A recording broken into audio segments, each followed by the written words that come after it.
Сайн бацгаана уу? Тэмүүлэн байна. Ингээд та бүхэнд энэ өдрийн мэндийг хүргэе. Би өнөөдөр та бүхэнтэйгээ Норвеги улсын Осло хотын Дайлман гэдэг төв номын сангаас мэдчилж байна. Ингээд өнөөдрийн видеогоор та бүхэнтэйгээ би цалингийн нэг төрүүлэхэд орлогын тухай ярих гэж бодлоо. Ингээд та бүхэн надтай хамт байгаарай. Let's talk about money. За миний олж мэдснээр ялангуяа баруун Европт нэг ойролцоогоор 7 орнд Өмнөд Америк болон Латин Америкт бол ойролцоогоор 18 орнд бүр хуулиндаа ингээд бичээд өгсөн байдаг юм билээ. Тэр орлогын их усрыг Филиппин болон Индонез улсад бол хуулиар ингээд зохицуулагдсан. Тэгээд Энэтхэг болон Тайланд улсад бол яг ямар нэг салбараас хаана ямар ажил олгочоос шалтгаалаад бас өөр байдаг юм лээ. Тэгээд Африкт улсад бол тэгээд Ангол, тэгээд Мозамбик, тэгээд Кап Верд тэгээд улсууд бол хуулиар хойшлогдсон байдаг юм лээ. Тэгээд энэ гурван улс нь бол Португалийн колони байсан улсууд юм лээ. Тэгээд Сауди Араб, тэгээд Турк улсуудад бас ажил олгогч тэгээд ямар салбараас шалтгаалаад бас тийм юм байдаг юм лээ. За тэгээд миний амьдарч байгаа Швейцар улсад бол яг хуулиар бол яг тэгж зохицуулагдаагүй. Гэхдээ ер нь бол ихэнх ажил олгогч бол санал болгодог. Тэгээ ер нь баг санал болгохгүй ажил олгогчдод бол би баг мэдхгүй. Тэгээд ямар салбараас юунаас шалтгаалаад ажил олгогчоос шалтгаалаад бас өөр байдаг. За би тэгээд энэ юуны тухай яриад байна гэж та бүхэн бодож магадгүй. Тэгээд өнөөдрийн сэдв маань 13 дахь цалингийн тухай ярилцъя. 13 дахь цалин, зарим орнууд бол 13 дахь цалин гэж хэлдэг. Зарим орнууд бол зул сарын мөнгө гэж хэлдэг. Янз бүр байдаг. Тэгээд энэ тухай ярилцъя гэж бодлоо. За тэгээд 13 дахь цалин яагаад сонирхолтой гэхээр зарим улсад ямар салбараас шалтгаалаад ажил олгогчоос шалтгаалаад бүтэн 1 сарын цалин одоо жилийн эцээр юм 11 сар, 12 сар гэж орж ирдэг байгаа. Тэгээд зарим ажил олгогчид бол яг хуу жилдээ ингээ хуваагаад 12 сардаа ингээ хуваагаад 13 дахь цалин олгодог байгаа. Тийм болохоор маш сонирхолтой. Тэгээд та бүхэн одоо ингээд асууж магадгүй яагаад 1 сарын цалин орж ижил гэдэг чинь яагаад сонирхолтой гэж асууж иж магадгүй. За миний хувьд бол энэ сэдв 13 дахь цалин гэдэг сэдв бол маш сонирхолтой сэдв. Яагаад тийм учраас би ингээд видео хийж байгаа. Яагаад тэгэхээр одоо хүний тооцоолоогүй одоо extra money экстра одоо тийм орлого тэгээд 13 дахь цалингийн хүнд ороод ирэхээр хүн болгоны одоо money mindset-үүд өөр тэгээ money одоо мөнгөний тийм сэтгэл зүй маш өөр нөлөөлдөг гэж одоо ингээ ажиглагдаад байгаа.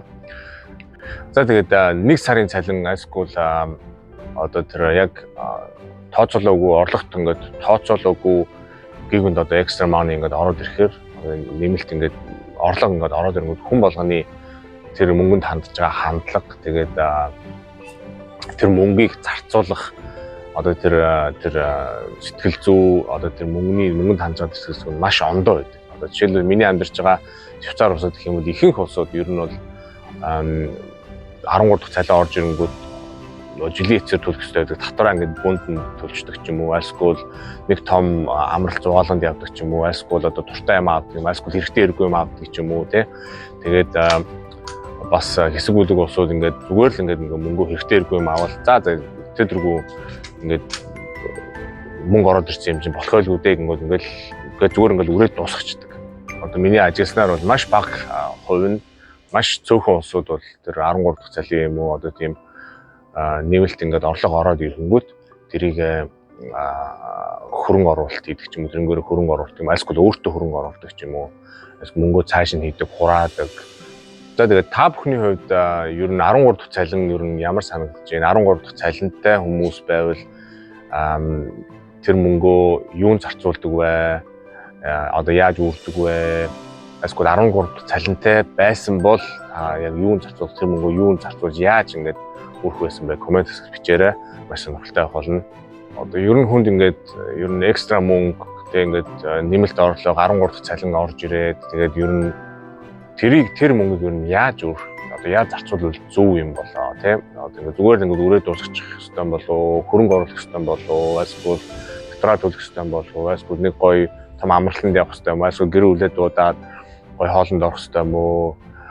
Гэр бүлдээ юм авчих хэвээр юм уу? Өөртөө зарцуулах хэвээр юм уу? Энэ бүгдийг ингээд яах хэвээр ингээд би бас сайн мэдхгүй явж исэн. Тэгээд яг бусдын адил яг ингээд 13 дахь цалин ороод ирдэг. Ингээд хэрэгтэй хэрэггүй маа дуусгадаг, заримдаа татвараа төлөө дуусгадаг. Ингээд гарын шалгаар гараад юу болсон мэддэггүй ингээд алга болчихдог байсан. Одоо би яадаг гэхээр миний 13 дахь цалин маск бол одоо экстра юм орлого орж ирэнгүүт бид тодорхой хэмжээний хувийг аваад одоо урт хугацааны хадгаламж, урт хугацааны хөрөнгө оруулалтанд хийдэг. Тэгэхээр өөртөө бас хөрөнгө оруулдаг, юм сурж мэднэ, курсын, янз бүрийн шинэ юм сурна.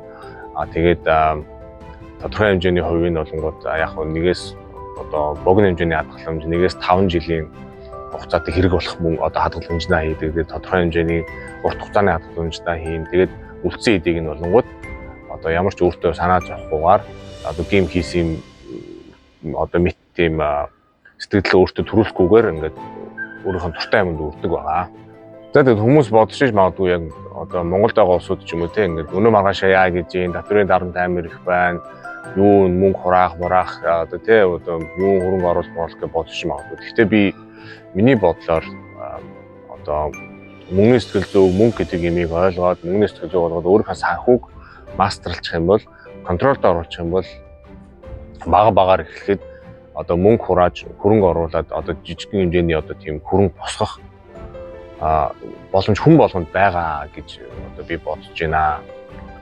Тэгэд бид бүгдээ ер нь мөнгөний одоо тэгээ өөрсдийнхөө санхуд ер нь жоохон ингээд санаа тавиад өөрөө жоохон ойлгоод тэгээд ер нь майндсетээ жоохон өөрчилчих юм бол одоо мөнгөний сэтгэл зүйг болгоод мөнгийг ойлгоод мөнгө яаж өсөх юм бэ, мөнгөийг яаж өсгөх юм бэ гэдгийг ойлгоод энийг ингээд сураад авчих юм бол ер нь хүн болгонд одоо мөнгөнд санаа зовхгүй мөнгийг одоо тэ дуртай юмдаа ашиглаж тийм боломж хүн болгонд байгаа гэдгийг та бүхэнд хэлье. Ингээд энэ хүртэл та бүхэнд хамт байсанд баярлалаа. Манай сувгийг дэмжээрэй, subscribe хийгээрэй. Ингээд та бүхэнтэйгээ дараагийн дугаараараа маш сонирхолтой сэдвээр ярилцах болно. Ингээд та бүхэндээ баярлалаа.